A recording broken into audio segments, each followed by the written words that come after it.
Film की शुरुआत होती है हैलोवीन के टाइम पर। यहाँ हम एक आदमी को देखते हैं जो घबराया हुआ था और उसके पीछे पीछे आ रहा था जेस्टर। इस वक्त जेस्टर ने ऑरेंज रंग के कपड़े पहने हुए थे और हमेशा की तरह सर पर हैट रखी हुई थी। वो बहुत बुरा और खतरनाक किस्म का जोकर है। जादू की अपनी ट्रिक्स दिखाकर लोगों को मुतासिर और हैरान भी करता है, डराता भी है और सबसे खतरनाक काम उन्हें ट्रिक्स ही बेरहमी से लोगों को मार भी देता है। गुस्सा तो इसे वैसे ही बहुत आता है, लेकिन सबसे ज्यादा ये तब चिढ़ जाता है जब कोई इसकी ट्रिक्स पर ध्यान न दे या उन्हें पसंद न करे। यहाँ उस आदमी को अपनी बड़ी बेटी एमा दिखाई दे रही थी, अब वाले रूप में नहीं बल्कि बचपन वाले रूप में। इसी उम्र में आदमी ने अपनी बेटी एमा और उसकी मॉम को छोड़ दिया था, दूसरी शादी कर ली थी, जिसमें आदमी की एक और बेटी पैदा हुई जिसका नाम जॉसलिन होता है। यानी एमा और जॉसलिन सुतेली बहन। आदमी जहाँ जहाँ जा रहा था एमा का बचपन वाला रूप उसे हर जगह दिखाई दे रहा था और ये भी जेस्टर की ट्रिक थी जो उस आदमी को शर्मिंदगी का एहसास करवाना, उसे दबाव में लेना चाहता था। या ऐसा हुआ भी। आदमी ने शर्मिंदगी में अपनी बेटी एमा को कॉल करके सॉरी कहा कि बेटा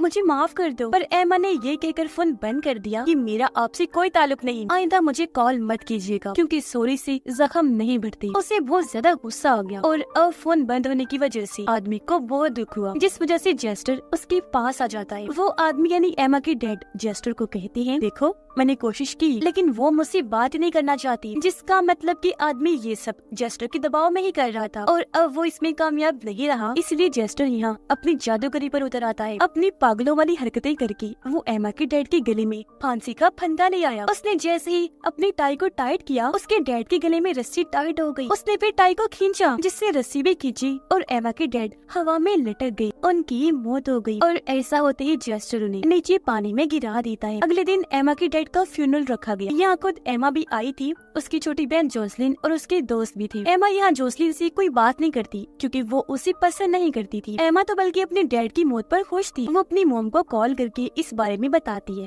कहने लगी कि अच्छा ही हुआ वो इसी लायक थे, वो मर गए और इस तरह हमारे साथ इंसाफ हो गया। पर जोसलिन तो काफी दुखी थी। अब सारे तो फ्यूनरल से चले गए थे पर एमा नहीं, वो अपनी मॉम से फोन पर बात कर रही। तभी वो देखती है कि डैड की ताबूत के पास जोकर जैसा कोई आदमी नाच रहा है। ये और कोई नहीं बल्कि जेस्टर ही था जो अचानक वहाँ से गायब भी हो गया। पर असल में वो वही छुपा हुआ था, एमा को जाते हुए देख रहा था। कुछ देर के बाद कब्रिस्तान की रखवाली करने वाली दो आदमी वहाँ आए। जेस्टर को वहाँ से भगाने की कोशिश करती है लेकिन वो तो उनके साथ खेलने लगा, कभी गायब हो रहा था तो कभी वापिस आ जाया करता था। ये देखकर दोनों आदमी काफी परेशान हो गए। तंग आकर एक ने पुलिस को कॉल कर दी। तब तक जेस्टर ने दूसरे आदमी को नीचे गिरा दिया जिससे उसका सर सीधा जाकर पत्थर से टकरा गया। उसे काफी गहरी चोट लगी थी जिस वजह से मौके पर ही उसकी मौत हो गई। ऐसा जेस्टर ने अपने खतरनाक जादू की ट्रिक से ही किया था जिसके वो खूब मजे ले रहा था। दूसरा आदमी देखता है कि मरने वाली आदमी के जूतों के नीचे बंधे हुए थे और जाहिर है ये कारनामा भी जेस्टर का ही था। अब इससे पहले वो आदमी पुलिस को कुछ बता पाता उसके गले में भी कुछ होने लगता है। अचानक ही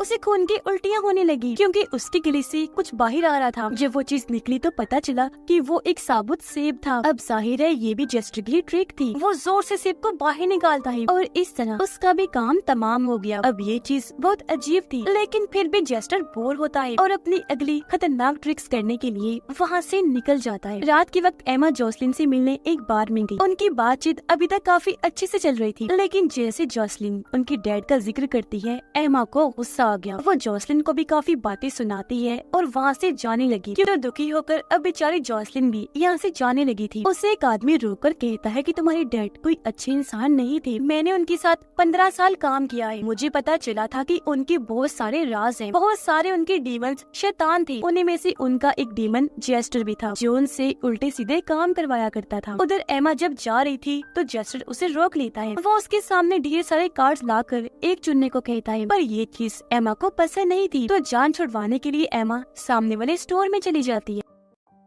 जेस्टर भी आगे चल दिया। उसे दो बच्चे मिले जो भाई थे। बड़े वाले ने ढेर सारी कैंडीज उठाई जबकि छोटे ने ईमानदारी से बस एक ही ली। उसने फिर जेस्टर से भी कैंडी मांगी। तब उसने हवा में जादू करके एक कैंडी बनाई और बच्चे को दे दी। ये देखकर बड़े वाला बच्चा भी आगे आया। वो भी जेस्टर से कैंडी मांगने लगा पर उसका तरीका ठीक नहीं था इसीलिए जेस्टर को पसंद नहीं आता। वो बड़े बच्चे की बैग से कैंडीज निकाल कर छोटे वाले की बैग में डाल देता है। ये देखकर बड़े बच्चे को बुरा लगा। वो अपने भाई की बैग में हाथ डालकर अपनी कैंडीज वापिस लेने लगता है, पर बैग से एक हाथ निकलकर उसके हाथ को ही पकड़ लेता है और ये हाथ जेस्टर का था, क्योंकि तभी उसका हाथ गायब होकर बैग में जा चुका था। ये देखकर दोनों बच्चे काफी घबरा गए, अपने बैग्स वही फेंककर भाग जाते हैं। घर आकर जॉसलिन टीवी पर डरावनी फिल्म देख रही थी। अचानक उसकी नजर दरवाजे पर गई, जहाँ उसे एक आदमी की परछाई दिखाई देती है जो घर के अंदर ही झांक रहा था। वो भी सोच रही थी कि तभी घर का दरवाजा कोई खटखटा देता है। डरते हुए जॉसलिन जब दरवाजा खोलती है तो वहाँ उसके दोस्त थे जिन्हें वो अंदर बुला लेती है। उधर एमा एक स्टोर में गई, पर यहाँ भी जेस्टर ने उसका पीछा नहीं छोड़ा। वो उसके सामने आकर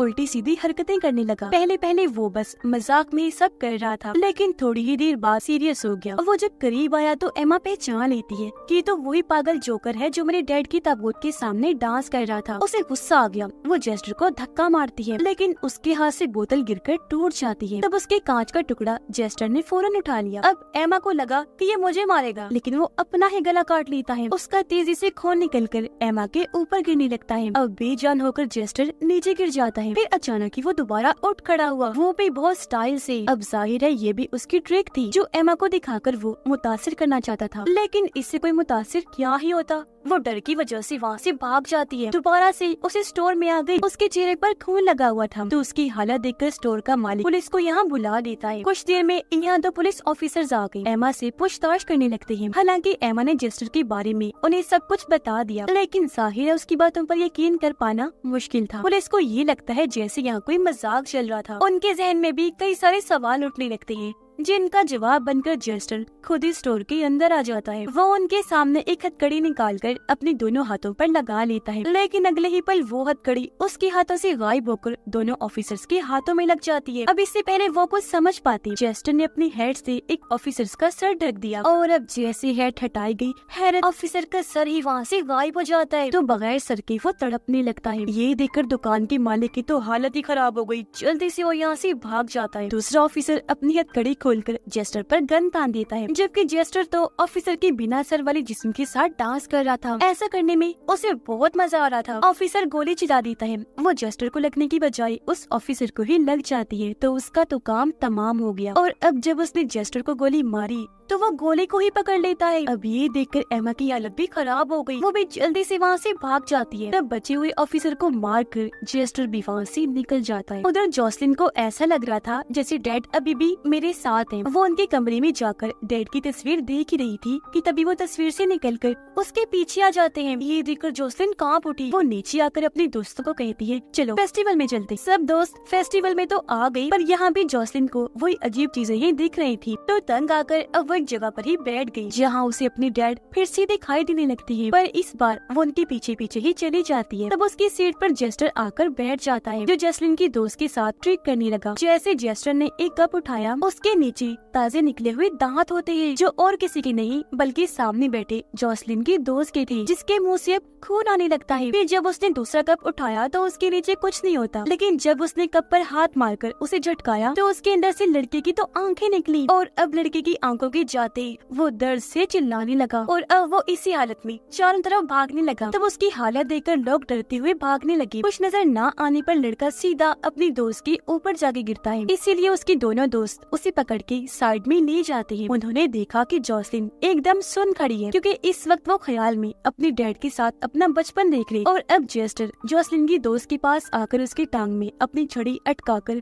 टांग ही तोड़ देता है। फिर जब उसने जॉसलिन की तीसरी दोस्त को खामोश रहने का इशारा किया तो उसका गला घुटने लगा। इसी बीच जॉसलिन भी अपने ख्याल से बाहर आ गई थी। वो जेस्टर के पास आकर उसे कहती है कि प्लीज इन सबको छोड़ दो, तुम जैसा कहोगी मैं वैसा करने को तैयार हूँ। उधर एमा अभी भी भाग रही थी, जहाँ तभी उसके पास मॉम की कॉल आती है, जो भी और किसी का नहीं बल्कि जेस्टर का ही कारनामा था। वो इशारों में बोल रहा था और एमा को उसकी मॉम की आवाज में वो बातें सुनाई दे रही थी। अब जेस्टर चाहता था कि एमा सब कुछ भूलकर चुपचाप यहाँ से चली जाए। अगर वो ना गई तो ये खेल ऐसे ही चलता रहेगा, लेकिन यहाँ जेस्टर ने ये बातें करते करते जॉसलिन का भी नाम ले दिया कि वो भी खतरे में है, महफूज नहीं है। अब जाहिर है वो थी तो एमा की बहन ही, इसलिए जॉसलिन को लिए बगैर ये नहीं जाए। एमा के सामने वही पुल था जहाँ इसके डैड मरे थे, पर अब भी वो वहीं खड़े हुए थे, इसीलिए वो भागकर उनके पास जाती है, जहाँ डैड उसे उसकी गलती का एहसास करवाते हैं। उसे भी हो गया एहसास, इसीलिए रोते हुए पहली बार उन्हें डैड कहती है, यानी एमा ने आज उन्हें माफ कर दिया था। पर अब उसके डैड अपने गले का फंदा एमा के गले में डाल देते हैं, रस्सियों से खींचकर पुल से नीचे गिरा देती है, जहाँ उसे जॉसलिन की बचपन का वक्त दिखाई देने लगता है। वो एमा को बुरा भला कहकर उसे जलील कर रही, लेकिन वो समझ गई थी कि ये असली जॉसलिन नहीं है बल्कि छलावा है। मुझे फंसाने के लिए ये वह मेरे दिमाग में डाला जा रहा है, इसलिए वो इस पर खास ध्यान नहीं दी। और फिर तभी छोटी जॉसलिन अपनी डैड के साथ सामने वाले शेड में चली जाती है, जहाँ जेस्टर भी था। उसने एमा को भी इशारा किया तो वो भी अंदर चली जाती है। वो यहाँ जॉसलिन का अपने डैड के साथ खुशहाल बचपन देख रही थी, जो एमा को नहीं मिला। उसकी डैड चाकू लेकर एमा के पास आए, लेकिन अपने ही सीने में चाकू घुसाने लगती है, जो देखकर एमा को बहुत बुरा लगा। वो रोने लगती है। ये देखकर उसकी डैड कहती है कि अब क्यों रो रही हो, मेरे फेयरवेल पर तो खुश हो रही थी। ये सब दरअसल छलावा था। इस वहम की दुनिया में उसके डैड एमा को शर्मिंदगी महसूस करवाना चाहती थी, ताकि वो यहाँ पूरी तरह टूट जाए। जहाँ पहले तो एमा मजबूत रही, लेकिन अब टूटने लगती है। जॉसलिन भी अब बड़े बड़े रूप में आ गई थी। ये भी एमा को बातें सुनाकर खूब जलील कर रही थी। जॉसलिन अपने डैड के अंदर से चाकू निकाल कर एमा को देती है, ये कहकर के जाग जाओ और ये खुद को मार लो। लेकिन यहाँ एमा खुद पर कंट्रोल कर लेती है, खुद को टूटने से बचा लेती है और जॉसलिन को बोली कि तुम असली नहीं हो, बस छलावा हो, मैं तुम्हारी चाल में नहीं आऊंगी। ये कहकर उसने जॉसलिन के पेट में ही चाकू से वार कर दिया। इसी के साथ वो वापस असली दुनिया में आ गई, जहाँ भी उसने सच में जॉसलिन पर चाकू से वार कर दिया था। जो चीज उससे जेस्टर नहीं करवाई थी, उसे वहम में डालकर। ऐसा होते ही वो एमा के लिए तालियां बजाने लगता है। लेकिन अब क्या हो सकता था, वो बेचारी नीचे गिर गई, उसकी हालत मरने वाली हो जाती है। एमा भागकर उसके पास आई। जॉसलिन कहती है कि तुम टेंशन न लो, मैं जानती हूँ कि ये तुमने जानबूझ के नहीं किया, बल्कि तुम नींद में थी और तुमसे ये जेस्टर ने करवाया। पर इस सब से एमा गुस्से में पागल हो गई। वो चाकू लेकर जेस्टर के सीने में भी कई बार वार करती है, लेकिन उसे हल्की सी खरोच तक नहीं आई। वो जेस्टर पर चिल्लाई कि मेरे साथ तुमने जो भी करना है करो, पर अब मेरी बहन जॉसलिन के पास भी मत आना। ये सुनकर जेस्टर बगैर कोई बात कहे वहाँ से निकल जाता है। और अब हम कुछ दिन के बाद का वक्त देखते हैं, जहाँ एमा अपने डैड की कब्र पर आई अपने दिल का बोझ हल्का करने के लिए। वो यहाँ और भी कई सारी बातें अपने डैड से कहती है, और ये सारी बातें पास खड़ा हुआ जेस्टर भी सुन रहा था। यानी जेस्टर अभी भी इसके साथ है। वो यहाँ एमा को भी अपने कंट्रोल में करने की कोशिश करता है, पर एमा इसके बहकावे में नहीं आती। जेस्टर अपने मकसद में क्योंकि फेल हो गया, तो वहाँ से चला जाता है। यहाँ से एमा सीधा उसी बार में जाती है, जहाँ जॉसलिन अपने दोस्तों के साथ उसके आने का इंतजार कर रही थी, और जॉसलिन को एमा ने बचा लिया था। यानी कि अब इन दोनों बहनों का रिश्ता यहाँ पर काफी अच्छा बन गया था। पर इस सब में जॉसलिन का दोस्त ट्रिक्स ने बेचारा ऐसे ही मारा गया। यहाँ हमें पता चला कि जेस्टर दोनों बहनों, खास तौर पर एमा को तोड़ना चाहता था, पर वो मजबूत रही। टूटने से उसने खुद को बचा लिया। इससे न सिर्फ उसकी जेस्टर से जान छूटी, बल्कि उसने अपनी बहन को भी बचा लिया, क्योंकि जेस्टर इंसान की कमजोरियों को उसके खिलाफ इस्तेमाल करके उसे तोड़ता, फिर उसे मार देता है। क्योंकि वो पागल जोकर है, तो ऐसा करने में उसे मजा आता है। और इसी हैप्पी एंडिंग के साथ ही इस फिल्म की कहानी भी यहीं पर खत्म हो जाती है।